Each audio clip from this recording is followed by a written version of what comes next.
Forest station കോമ്പൗണ്ടിൽ കഞ്ചാവ് കൃഷിക്ക് കൂട്ടുനിന്ന റേഞ്ച് ഫോറസ്റ്റ് ഓഫീസർക്കെതിരായ അച്ചടക്ക നടപടി ഒരു വർഷത്തെ ഇൻക്രിമെന്റ് തടയലിൽ ഒതുക്കി സംസ്ഥാന സർക്കാർ. Erumeli range forest officer BR ജയനാണ് സംരക്ഷണം ഒരുക്കുന്നത്.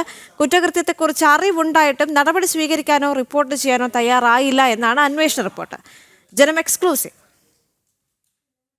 എരുമേലി റേഞ്ചിലെ പ്ലാച്ചേരി ഫോറസ്റ്റ് സ്റ്റേഷൻ കോമ്പൗണ്ടിൽ പോളിത്തീൻ ബാഗിലും ഗ്രോ ബാഗിലുമാണ് കഞ്ചാവ് ചെടികൾ നട്ടുവളർത്തിയത്. ഫോറസ്റ്റ് ഓഫീസിലെ ദിവസവേതന ജീവനക്കാരനായ അജേഷ് P. ബാലകൃഷ്ണൻ കഞ്ചാവ് ചെടി നട്ടുവളർത്തിയത് ശ്രദ്ധയിൽപ്പെട്ടിട്ടും റേഞ്ച് ഓഫീസർ BR അജയൻ നടപടി സ്വീകരിച്ചില്ലെന്നാണ് റിപ്പോർട്ട്.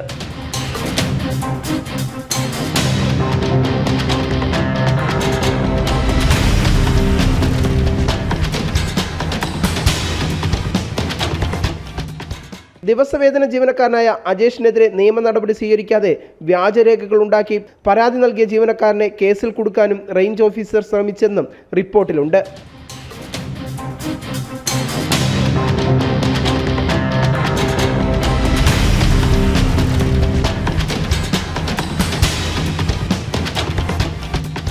ഇങ്ങനെ ഫോറസ്റ്റ് സ്റ്റേഷൻ കോമ്പൗണ്ടിൽ കഞ്ചാവ് കൃഷിക്ക് കൂട്ടുനിന്ന റേഞ്ച് ഓഫീസർക്കാണ് സർക്കാർ സംരക്ഷണം ഒരുക്കുന്നത്. കൃത്യവിലോപം നടത്തുകയും വ്യാജരേഖകൾ ചമയ്ക്കുകയും ചെയ്ത ഉദ്യോഗസ്ഥന്റെ ഒരു വർഷത്തെ ഇൻക്രിമെന്റ് തടഞ്ഞ് നടപടി ഒതുക്കിയതിൽ ദുരൂഹതയുണ്ടെന്നാണ് ഉയരുന്ന ആക്ഷേപം. വിവിനിഷ്, ജനം, തിരുവനന്തപുരം.